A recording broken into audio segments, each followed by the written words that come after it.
રામ રામ દોસ્તો, એક મેસેજ ફરી રહ્યો છે સુરતમાં લાલ બત્તી સમાન ચેતવણી. તો આ મેસેજ હું તમને પહેલાં વાંચી સંભળાવું અને આનો ભોગ બનનાર એક વ્યક્તિ સાથે મારે ચર્ચા થયેલી અને એ કેવી રીતે હેરાન થયો એ પણ હું તમને જણાવું. એના પરથી તમે સમજી શકશો કે આ કેટલી ગંભીર અત્યારે ફ્રોડ ચાલી રહ્યું છે આપણી સાથે. તો વિષય છે થોડા રૂપિયાની લાલચમાં આપણા યુવાનોના દીકરાઓનું ભવિષ્ય બરબાદ થતાં બચાવો. વાલા સ્નેહીજનો, આજે મારે તમને એક કડવી પણ સાચી હકીકત જણાવી છે. આપણા યુવાનો અત્યારે એક ભયંકર ષડયંત્રનો શિકાર બની રહ્યા છે. સાયબર ક્રાઇમ અને ડિજિટલ એરેસ્ટ જેવા કેસોમાં આપણા ઘરના નિર્દોષ દીકરાઓનું મુખ્ય આરોપી તરીકે પકડાઈ રહ્યા છે અને ઘણા યુવાનો બકાયદા આ ધંધો જ કરી રહ્યા છે, જે મેં છેલ્લા 4 દિવસમાં ઢગલાબંધ કેસ ફેંદીને જોયું છે. તો શું છે આ સ્કેમ? આપણા 19 થી 30 વર્ષના કોલેજ કરતા યુવાનો, ભણતા યુવાનો, બેરોજગાર યુવાનોને 5,000થી લઈને 25,000 રૂપિયાની લાલચ આપીને તેમનું બેંક એકાઉન્ટ ભાડે લેવામાં આવે છે. એને ખાલી એમ કહેવામાં આવે કે તારે ખાલી એકાઉન્ટ વાપરવા આપવાનું, અમે તને આટલા રૂપિયા 25,000 રૂપિયા કે આમ આપી દઈશું. આમ કહીને આ સાયબર ગઠિયાઓ તે એકાઉન્ટમાં ગણતરીના દિવસોમાં જ કરોડો રૂપિયાના ફ્રોડનો વ્યવહાર કરી નાખે છે. તો પરિણામ શું આવે છે આનું? તો પહેલું એ છે કે જે રાજ્યમાં લોકો સાથે ઠગાઈ થઈ હોય, ખાસ કરીને હરિયાણા, દિલ્હી, ફરીદાબાદ, ત્યાં આ ગુનો દાખલ થાય છે. પછી બીજી સ્ટેપ થાય છે કે પોલીસે પોતાની સિસ્ટમ મુજબ જેના ખાતામાં પૈસા આવ્યા હોય એ જને જ મુખ્ય આરોપી બનાવી અને કોર્ટમાં પણ એમ જ કહે છે, કોર્ટ પણ કે પૈસા ભરી દો, તમારામાં જેટલા રૂપિયા આવ્યા છે. તો એ તો કરોડો રૂપિયા આવ્યા હોય, તો એટલા રૂપિયા પેલો બિચારો ક્યાંથી લાવીને આપવાનો? એણે તો ભાડે આપ્યું હતું. પણ કોર્ટ એવું જોતી નથી. કોર્ટ તો એમ કે જો ભાઈ આમાં તો તારા એકાઉન્ટમાં રૂપિયા આટલા આવ્યા છે અને આની સાથે આ ફ્રોડ થયું, એ રૂપિયા એ તો આખી ચેન દેખાય કે કોના કોના ખાતામાં ગયા છે. આની પાસેથી સાયબર ઠગિયાઓએ પૈસા બેંક એકાઉન્ટમાં લીધા, પછી ત્યાંથી એ લોકો છે ને આવા કોઈ ખાતાઓમાં નાખી અને પછી એને કેશ ડિલિવરી લઈ લેતા હોય છે. આવું બધું ચાલે છે. તમારો દીકરો ભલે ગમે એટલું કહે કે મેં તો એકાઉન્ટ ભાડે આપ્યું હતું, મને ખબર નથી, પોલીસ કે કોર્ટ આ વાત સાંભળતી નથી. એ જ કહે છે કે પૈસા ભરો, બાકી તો જેલમાં સડો. અહીંયા સડતા જોયા છે જેની પાસે પૈસા નથી. 5-7 લાખ રૂપિયા આવ્યા હોય એને પણ 15 લાખ રૂપિયા ખર્ચી નાખ્યા છે કોર્ટ કચેરીના જામીન માટેના. તો આવા કિસ્સાઓ અમે રૂબરૂ જોયા છે અને જામીન આટલા રૂપિયા ખર્ચતા પણ થતા નથી એ પણ જોયું છે. સીધી બીજા રાજ્યની પોલીસ આવીને તમારા દીકરાને પકડીને લઈ જાય છે. જેલ અને બરબાદી. મેં જાતે અનુભવ્યું છે કે હરિયાણા અને ફરીદાબાદની જેલોમાં આપણા સુરતના અને બીજા શહેરોના ગામડાના અનેક યુવાનો સડી રહ્યા છે. બીજા રાજ્યમાં જામીન મેળવવા માટે 10થી 15 લાખ રૂપિયાનો ધુમાડો થઈ જાય છે, તો પણ જામીન મળતા નથી. પરિવારને મળવા માટે 20થી 40 કલાકની મુસાફરી કરવી પડે છે અને એ રોજ કરવી શક્ય નથી. બીજા રાજ્યોમાં હોવાથી એ ખર્ચો પણ ખૂબ જ મોટો થઈ જાય છે. જો 8થી 10 અલગ અલગ રાજ્યોમાં ગુના દાખલ થયા હોય તો સમજી લો કે તમારી આખી જિંદગી જેલ અને કોર્ટ કચેરીના ચક્કરમાં જશે. તમને ખબર જ છે કે આપણી ન્યાય વ્યવસ્થા કેવી છે. મારી 2 હાથ જોડીને વિનંતી, સોસાયટીમાં જાગૃતિ ફેલાવો. દરેક સોસાયટીની વાડીમાં કે ફંક્શનમાં જ્યાં આપ રહો છો ત્યાં આના વિશે શેરીએ કાર્યક્રમનું આયોજન કરો. નૈતિક ફરજ રૂપે અને આ વાતની ચર્ચા કરો. લોકોને આવા સાયબર ફ્રોડ વિશે સમજાવો. માતા પિતા પણ ચેતે કે તમારા દીકરાના બેંક એકાઉન્ટ પર નજર રાખો. અચાનક પૈસા ક્યાંથી આવે છે તે તપાસ કરો. એકાઉન્ટ ભાડે ના આપો. ગમે તેવો સગો હોય કે મિત્ર હોય, પોતાનું બેંક એકાઉન્ટ કે OTP કોઈને પણ ક્યારેય આપશો નહીં. આ વાત ઉપર હું તમને દોસ્તો આગળ કહું. મેં મારી નજરે 19 વર્ષના કોલેજના છોકરાઓને જેલમાં રડતા અને સડતા જોયા છે. આપણે આપણા દીકરાઓને આ દલદલમાં ફસાતા અટકાવવા પડશે. આ વાત દિનેશ બોડાણા, એડવોકેટ, ગાંધીનગર. આભાર. આ મેસેજ દોસ્તો ફરે છે.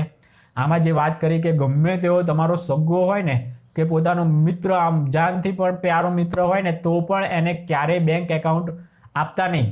આ કિસ્સામાં હું તમને કહું, મને એક વ્યક્તિ મળેલો, રાજકોટનો હતો. એ વ્યક્તિ લગભગ 7-8 મહિના જેવું જેલમાં રહીને આવ્યો હતો. એ વ્યક્તિ મને અચાનક એક આ સાયબર ક્રાઇમની પોલીસ સ્ટેશને મને મળ્યો હતો. એ વ્યક્તિ ત્યારે અરજી આપવા આવ્યો હતો કે મને ફસાવનારાને તમે હજુ સુધી પકડ્યો નથી, એને પકડો. તો એને કેવી રીતે ફસાયો હતો કે એના દોસ્તારે કીધું કે એણે કીધું મારા એકાઉન્ટમાં અત્યારે બંધ છે, તું તારા એકાઉન્ટમાં પૈસા લઈ લે ને અને મને પછી કેશ કરીને આપી દે, મારે જરૂર છે. આવી રીતે 2 લાખ રૂપિયા એના એકાઉન્ટમાં નખાવડાયા અને એણે આને 2 લાખ રૂપિયા આપી દીધા. વાર્તા થઈ ગઈ પૂરી. પેલાને ખબર જ નહીં કોઈ પણ વસ્તુની કે આ આવી રીતે 25,000 રૂપિયા પોતાના એકાઉન્ટોમાં ભાડે લઈ અને આવો ધંધો કરે છે. કોઈ પણ હાથે આ આખી નેક્સસ હશે આવા ખોટા ધંધા કરવાવાળાની. તો એણે બિચારાએ આપ્યું હતું બેંક એકાઉન્ટ અને એણે કોઈ 25,000 રૂપિયા લીધા જ નથી.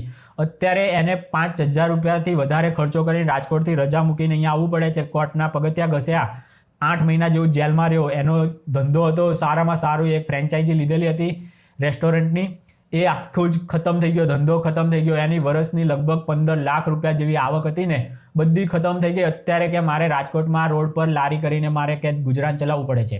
આટલી હદે બરબાદ થઈ ગયો. એ વ્યક્તિ ત્યાં અરજી કરવા આવ્યો હતો કે આ વ્યક્તિએ મને ફસાયો હતો. એણે એક વાત કરી કે કોઈ તમારો સગો હોય, તમારો દોસ્ત હોય, કોઈ પણ હોય, એને ક્યારેય બેંક એકાઉન્ટ આપતા નહીં. અને કદાચ આપો તો તમારી પાસે સાબિતી હોવી જોઈએ. એણે વોટ્સઅપમાં કીધું હોવું જોઈએ કે મારું આમ થયું છે એકાઉન્ટ, એટલે તારા એકાઉન્ટમાં અત્યારે પૈસા લઈ અને મને આપી દે. આવી કોઈ તમારી પાસે સાબિતી હશે ને તો કદાચ તમને થોડાક બચાવી શકાય, બાકી તો બચવાના કોઈ ચાન્સ જ નથી. એને છે ને ઘરેથી કેવી રીતે આમ કે તારું કુરિયર આવ્યું છે, પોલીસવાળાએ એને પકડ્યો કેવી રીતે? કારણ કે એમને તો ખબર પડી હતી કે આ આખું 2 કરોડ રૂપિયાનું સાયબર ફ્રોડનું એ કંઈક કૌભાંડ હતું. તો એમાં જે જેના ખાતામાં આવી પૈસા ગયા હતા એ બધાને ઉઠાવતા હતા.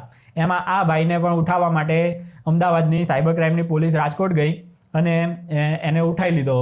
એને કીધું કે તારું કુરિયર આવ્યું છે. પેલો કુરિયર લેવા આવ્યો ને આખું કુરિયર આને જ કુરિયર કરીને લઈ ગયા સાબરમતી જેલમાં.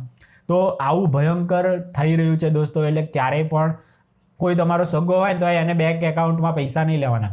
અને લો તો તમારી પાસે સાબિતી હોવી જોઈએ. એ તમને લખીને આપે કે ભાઈ મારે આવો પ્રોબ્લેમ છે અને એટલા માટે હું તને કહું છું કે મારા પૈસા છે એ તારા એકાઉન્ટમાં અત્યારે લઈ અને મને આપી દે. આવું તમારી પાસે કોઈક સાબિતી રાખજો, કદાચ તમારો સારો મિત્ર હોય તો. બાકી તો એવું કાંઈ જ ક્યારેય કરતા નહીં. કોઈને ક્યારેય પૈસા લઈ અને કેશ આપવાના. આપણે તો બધા ભોળા માણસો હોય અને ભોળા માણસો જ આવા ઠગોનો શિકાર બની જતા હોય છે. એટલે ખાસ ભોળા માણસોએ પણ બહુ સારું કોઈનું કરવા જવાની આપણી જે ભાવના હોય છે એનો દુરુપયોગ થઈ જતો હોય છે. એટલે ખાસ આવું કરવું ના જોઈએ. પછી બીજો એક હતો, એ ફરિયાદ કરવા આવ્યો હતો ત્યાં સાયબર ક્રાઇમમાં. એની સાથે ક્રેડિટ કાર્ડનું ફ્રોડ થઈ ગયું હતું. ક્રેડિટ કાર્ડનું ફ્રોડ કેવી રીતે થાય, આ ફ્રોડનું ચાલે છે ને, એટલે એ પણ કહી દઉં. તો એને એક ફોન આવ્યો કે તમારી લિમિટ કે વધારવી છે, તમારું ક્રેડિટ કાર્ડ છે એની લિમિટ વધારવી છે. તો પેલો ભાઈ કે હા મારે વધારવી છે. તો વધારીને એમાં ગલાઈ ગયો. 60,000 રૂપિયા એના ઉઠાવી દીધા. એ જોતો રહી ગયો. અડધા કલાકમાં 10,000 એમ કરીને જેવો પેલાએ કીધું કે હા મારે વધારવી છે, તો પેલાએ છે ને વિડીયો કોલ કર્યો. વિડીયો કોલ જેવો થયો ને એટલે આખો આનો ફોન છે ને એ બધું જ પેલો જોઈ શકે. એટલે જેવા ઓટીપી ને એવું તમને માંગવા જ ના પડે તમારી પાસે ઓટીપી. કારણ કે વિડીયો કોલમાં તમારા ફોનમાં કોઈ મેસેજ ને બધું આવે ને એ બધું પેલાને દેખાય. એ રીતનો જ એક પ્રકારનું હેક જ થઈ ગયો તમારો ફોન.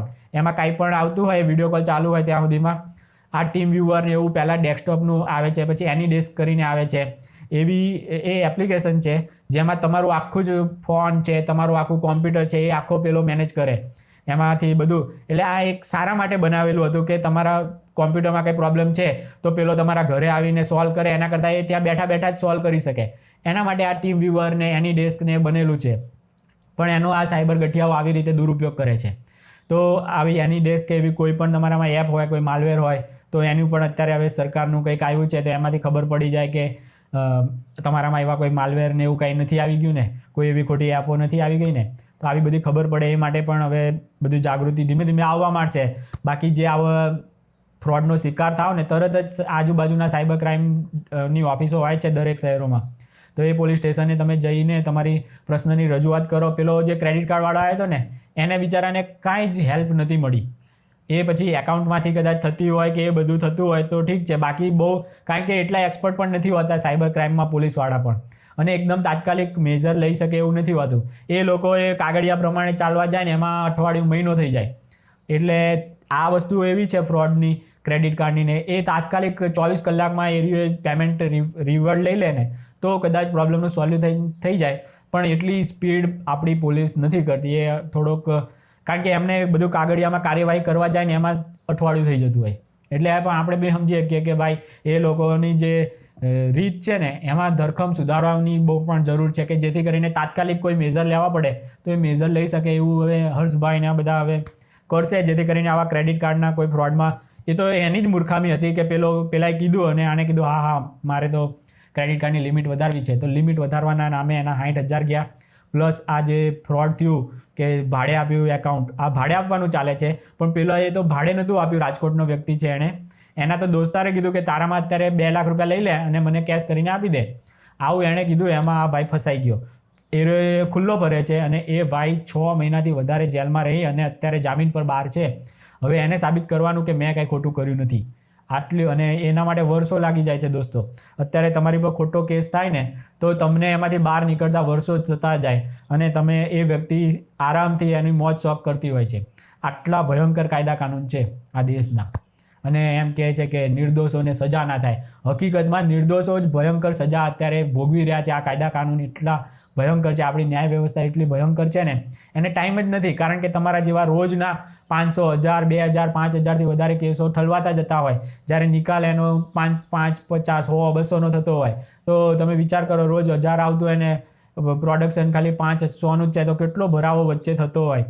તો એ બધું કોઈ જોવાવાળું નથી. બધા જ કેટલા અત્યારે યુપીએસસીના આ મોટી અઘરી પરીક્ષાઓ પાસ કરીને આવ્યા છે, પણ કોઈ પણ આવી સોલ્યુશન જે લાવવા જેવું છે અત્યારે એનું નથી લાવતા. અને તમારે કોઈ પણ હેલ્મેટ નથી પહેર્યું, આ ડ્રાઈવ ચલાવીએ, તે ડ્રાઈવ ચલાવીએ, તો થોડીક પેલી પણ ડ્રાઈવ ચલાવો કે ફટાફટ ખોટા કેસોનો નિકાલ થાય. એની ડ્રાઈવ ચલાવો ભાઈ, કે જેથી કરીને આનો નિકાલ થાય. 5 કરોડથી વધારે કેસો એમણે પેન્ડિંગ છે, એ બધાનો જીવ અત્યારે અદ્ધર છે કે શું થશે. હમણાં જ પેલું સોસાયટીનું આવ્યું હતું, તો એ સોસાયટી, અમદાવાદની કોઈ સોસાયટીનો કેસ ચાલતો હતો ને, એના લીધે 30 વર્ષ સુધી એ લોકો રહ્યા. બાકી એનો નિકાલ ફટાફટ લાવી દીધો કે ભાઈ આ ગેરકાયદેસર બધું બન્યું છે, તો એનો 1 વર્ષમાં નિકાલ આવી ગયો હતો. 1 વર્ષની અંદર જ કાઢી દીધા હોત એ બધાને. અને જ્યાં થતું હોય, આ તો જ્યાં એનું હતું ત્યાં પણ બની ગયા છે બિલ્ડિંગ, એવું બધું જાતનું એમાં તો છે. હવે એ લોકો રોવે કકડે તો એ કોઈ કાંઈ સાંભળવાવાળું થવાનું જ નથી. કારણ કે ન્યાયપાલિકાએ પણ 30 વર્ષ લગાડી દીધા એની પર કોઈ ચુકાદો આપવા માટે. એટલે સૌથી વધારે હેરાન થાય છે. તો કોઈ પણ ન્યાયપાલિકાનું નામ નથી લેતું. વિચાર કરો, આટલા 30 વર્ષ આ લોકો સબડ્યા, એનું કારણ ફક્ત ને ફક્ત ન્યાયપાલિકા છે. તો પણ એનું કોઈ ધ્યાન નથી આપતું. આપણે આડે પાટે ક્યાંય ના ક્યાંય જતા રહ્યા. પણ દોસ્તો, કોઈને પણ તમારું બેંક એકાઉન્ટ ભાડે પણ ના આપતા, અને વાપરવા આપો તો લખાણ લઈ લો કે ભાઈ તારા જે કામ માટે છે હું તને કેશ આપી દઈશ, પણ તું મને લેખિતમાં રજૂઆત કર. કેમ આપણે લેખિતમાં પોલીસને રજૂઆત કરવી પડે છે, એવી રીતે એ લોકો તમને કોઈ પણ સગાને, કોઈ પણ મિત્રને પ્રોબ્લેમ હોય, તમારા બેંક એકાઉન્ટમાંથી પૈસા જોઈતા હોય, તો એની પાસેથી તમારે લેખિતમાં લઈ લેવું, વોટ્સઅપમાં લઈ લેવું. આપણે કાગળિયામાં ના લઈએ તો કંઈ નહીં, વોટ્સઅપમાં તમને લખીને આપે કે ઈમેલમાં લખીને આપે તો સાચવાઈને પડ્યું રહે. જ્યારે પણ કદાચ કોઈ પણ આવા મિસયુઝમાં તમારું નામ આવી જાય તો તમે એને સાબિતી રૂપે પોલીસને બતાવી શકો કે જુઓ ભાઈ, આ ભાઈએ મને કીધું હતું, મને લેખિતમાં આજો આ એની સાબિતી, કે આ ભાઈએ મને કીધું હતું કે મને, તો તરત જ પોલીસ સમજે કે હા ભાઈ આની પાસે સાબિતી છે કે મને આણે બેંક એકાઉન્ટમાં પૈસા લેવાનું કીધેલું હતું, તો તમે છૂટી શકો. બાકી તમે કોઈ રીતે છૂટશો નહીં. એ ભાઈએ તો મને ક્યાં સુધીનું કીધું કે જે 2 કરોડનું કૌભાંડ હતું ને, એમાં જે બધા ફસાણા ને, એ લોકોએ 2 કરોડ તો પોલીસને ખવડાયા. ખાલી કે 40 લાખ એક જણાએ ખવડાયા કે મને મારવાનો નહીં, અંદર જેલમાં મને કાંઈ પ્રોબ્લેમ ના આવવો જોઈએ, એના માટે એક જણાએ 40 લાખ ખવડાવીને, આવું બધું એ વ્યક્તિનું કહેવું હતું. આ સાચું છે ખોટું છે એની હું કોઈ સાબિતી મારી પાસે નથી, પણ આવું બધું, અને એ તો ઓબ્વિયસલી છે, તમે રૂપિયાવાળા આટલો બધો કૌભાંડો અનેક કરતા હશે, એમ સમજે ને પોલીસ તો કે આ 2 કરોડનું તો પકડાણું, બાકી નહીં પકડાણું હોય એવા પણ ઘણા બધા હશે ને, એમ સમજીને તમને પછી એ પોલીસે ખાય, ન્યાયપાલિકા વકીલો ખાય, બધા જ પછી તમારો ગેરલાભ ઉઠાવવાના જ છે.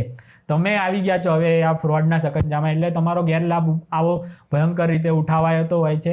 તો આવામાં ફસો નહીં, નાની નાની લાલચમાં આવી ના જાઓ. મહેનતથી રૂપિયા કમાવો, અને તો પણ આ જો મહેનતથી આપણે ચાલતા હોય તો કોઈ દોસ્તારનું સારું કરવા જઈએ તો આપણે ફસાઈ જતા હોય. એટલે આમાં તો સારું કરવા જતા હશે ને એવા લોકો પણ ડરશે કે કોઈને પણ આપણે ક્યારે સારું કરવું નહીં ભાઈ, માઈ ગયું આપણે આપણું ઘર હાચવી અને બેસી જવું. આવો બધો લોકોનો પછી એટીટ્યૂડ થતો જાય. પછી બધા જ વિડીયો ઉતારતા હોય છે ઘણી વખત, કોઈ છોડાવતું નથી, કોઈ મરતો હોય તો બચાવતું નથી. આનું કારણ શું છે? કારણ કે સારું કરવા જઈએ ને પછી ફસાઈ જતા હોઈએ છીએ. એટલા માટે કોઈ સારું કરતું અત્યારે ડરતું હોય છે સારું કરવામાં પણ. એટલે આવું કોઈને ખોટી રીતે ફસાવે નહીં અને કોઈ એકબીજાને ઠગે નહીં ને, તો ઘણું બધી આપણી સોસાયટીમાં બધા એકબીજાના હેલ્પ કરવા, બધાનામાં માનવતા ને બધું જ હોય, પણ અત્યારે હેલ્પ કરવા જઈએ અને પછી આપણે જ આમાં ફસાઈ જઈએ, આપણને ખબર ના હોય, આપણે હેલ્પ કરવાના ઈરાદાથી ગયા છીએ તો, અને આપણે ફસાઈ ગયા તો પછી કોઈ બચાવવાવાળું કોઈ જ નથી થતું, કોઈ બચાવવા નથી આવતું. એટલે ખાસ વિનંતી છે કે આવું બેંક ફ્રોડ થાય છે એટલે આવી વસ્તુમાં તો ચોખ્ખી ઘસીને હગા હોય, મિત્રો હોય, બધાને ના પાડી દેવી કે ભાઈ તારું બેંક એકાઉન્ટ બંધ છે તો ખોલાવડાવી દે અને પછી આમાં પૈસા લે. બાકી હું નહીં આપું, તારા ઘરમાં તારા મા બાપ હશે, બીજું કોઈ હશે, એનું નવું બેંક એકાઉન્ટ ખોલાવી દે અને એમાં પૈસા લે, મને તું બક્ષ, એવું ચોખ્ખું સ્પષ્ટ શબ્દોમાં કહેતા શીખી જવાનું. રામ રામ.